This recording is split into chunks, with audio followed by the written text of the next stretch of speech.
ایمان کے اندر نفاق ہو، وہ نفاق اعتقادی ہو یا وہ نفاق عملی ہو، وہ اعتقادی ہو یا پھر عملی ہو، تو ایسے لوگوں کو اگر پاور بھی مل جائے نا تب بھی وہ زمین کے اندر امن قائم نہیں کر سکتے. آسان سے الفاظ میں معاملات کو درست نہیں کر سکتے، سدھار نہیں سکتے، سوار نہیں سکتے.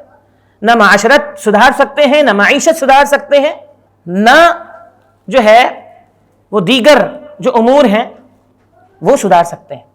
یہ ان لوگوں کے لیے بھی لمحہ فکریہ ہے کہ جو اعتقادی منافق تو نہیں ہیں لیکن ان کے اندر نفاق کی علامات پائی جاتی ہیں.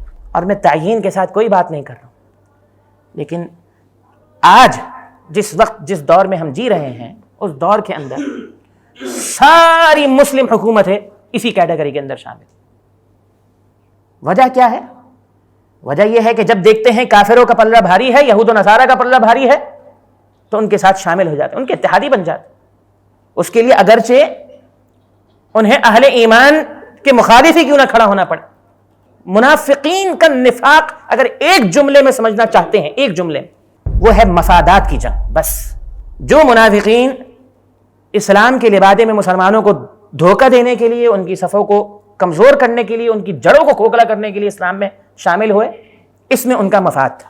اور جو اعتقادی منافقین مذبذب تھے، جنہوں نے ظاہری طور پر اسلام کو قبول کیا تھا، اس میں بھی ان کا مفاد تھا.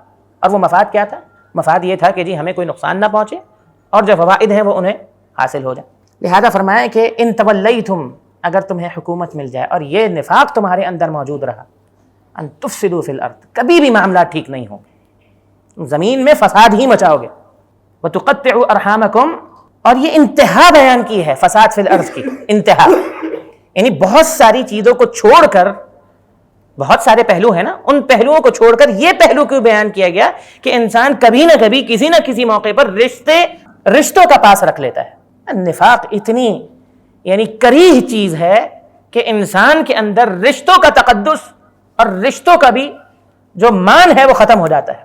جیسا کہ ہم نے گزشتہ دروس میں بھی یہ بات ذکر کی تھی جب والدین اور اولاد کا ذکر ہو رہا تھا کہ آخرت پر ایمان کا نہ ہونا جو ہے وہ انسان کو رشتوں کے تقدس کے پامال کرنے پر ابھارتا ہے، حتیٰ کہ والدین کا بھی انسان نافرمان ہو جاتا ہے. لہذا کیا فرمایا؟ نفاق نتیجے میں جہاد سے، قتال سے انحراف، نتیجے کے اندر جو ہے وہ اسی جاہلیت کے دور کے اندر چلا جانا. ان تولیتم ان تفسدوا فی الارض وتقطعوا ارحامکم، نتیجے میں اللہ کی لعنت، اولئک الذین لعنہم اللہ، پھر اس لعنت کے نتیجے میں فاصمہم واعمی ابصارہم، کہ سماعت ہے، بصارت ہے، لیکن اولئک کالانعام بل ہم اضل. اور اس کے نتیجے میں جو اللہ کی سب سے بڑی نعمت، سب سے بڑی نعمت کیا ہے اس دنیا پر؟ اللہ کا سب سے بڑا احسان کیا ہے؟ اس دنیا کی ہدایت ہے نا، اس دنیا کی رہنمائی.